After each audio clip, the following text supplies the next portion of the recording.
हम current market data को देखें तो सिल्वर ने 2,45,000 रुपए प्रति किलोग्राम के प्राइस पॉइंट को टच किया है। ये एक ऐसा साइकोलॉजिकल बैरियर था जिसे मार्केट ने ब्रेक किया है। लेकिन एक प्रूडेंट इन्वेस्टर के तौर पर हमें सरफेस लेवल नंबर्स से आगे देखना होगा। सवाल ये नहीं है कि क्या सिल्वर 3 लाख रुपए के स्तर को छुएगा। सवाल ये है कि इस प्राइस अप्रिसिएशन के पीछे के मैक्रो इकोनॉमिक इंडिकेटर्स क्या संकेत दे रहे हैं। और सबसे महत्वपूर्ण, क्या आपका करंट पोर्टफोलियो इस बदलते हुए फाइनेंशियल लैंडस्केप के लिए ऑप्टिमाइज्ड है? आज के सेशन में हम डीप टेक्निकल एनालिसिस और फंडामेंटल इकोनॉमिक्स के आधार पर डिकोड करेंगे कि क्या ये एक सस्टेनेबल बुल रन है या हमें फ्यूचर में एक शार्प करेक्शन देखने को मिल सकता है। साथ ही हम बात करेंगे एक ऐसी इन्वेस्टमेंट स्ट्रैटेजी की जो मार्केट वॉलेटिलिटी में भी आपके कैपिटल को प्रोटेक्ट कर सके। सबसे पहले बात करते हैं माइक्रो इकोनॉमिक्स की। जब हम कहते हैं कि सिल्वर या गोल्ड का प्राइस बढ़ रहा है, तो टेक्निकली ये सिर्फ कमोडिटी का महंगा होना नहीं है, बल्कि ये करेंसी डीवैल्यूएशन का सीधा संकेत है। आज तक की मॉनेटरी हिस्ट्री को देखें तो पाएंगे कि पेपर करेंसी की परचेसिंग पावर लगातार कम हुई है। इसे फाइनेंस की भाषा में इन्फ्लेशन और करेंसी डिप्रिसिएशन कहते हैं।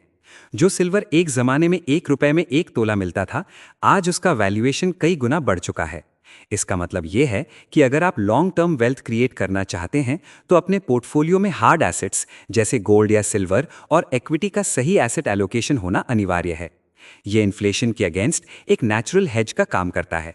अब बात करते हैं रिस्क मैनेजमेंट की। मेरे पास कई इन्वेस्टर्स की क्वेरीज आती हैं जिन्होंने हाल ही में सिल्वर और कमोडिटीज में चल रही इस रैली को कैप्चर करने के लिए डेरिवेटिव्स या फ्यूचर्स एंड ऑप्शंस में हेवी कैपिटल इरोजन, बड़ा नुकसान देखा है। अगर आपका 4 लाख या उससे ज्यादा का लॉस हो चुका है तो एक फाइनेंशियल एनालिस्ट के तौर पर आप रिवेंज ट्रेडिंग से बचें। मार्केट से बदला लेने की कोशिश में आप बचा हुआ कैपिटल भी वाइप आउट कर सकते हैं। यहां एक स्ट्रेटेजिक शिफ्ट की जरूरत है। आपका जो भी रिमेनिंग कैपिटल या म्यूचुअल फंड पोर्टफोलियो है उसे प्रोटेक्ट करें। फ्यूचर्स एंड ऑप्शंस जैसे हाईली वॉलेटाइल इंस्ट्रूमेंट से एग्जिट लें और अपने फंड्स को एसआईपी के जरिए मिड कैप और स्मॉल कैप फंड्स में डाइवर्ट करें। हो सकता है रिकवरी में समय लगे, लेकिन इक्विटी म्यूचुअल फंड्स में पावर ऑफ कंपाउंडिंग आपके कैपिटल को दोबारा खड़ा कर सकती है।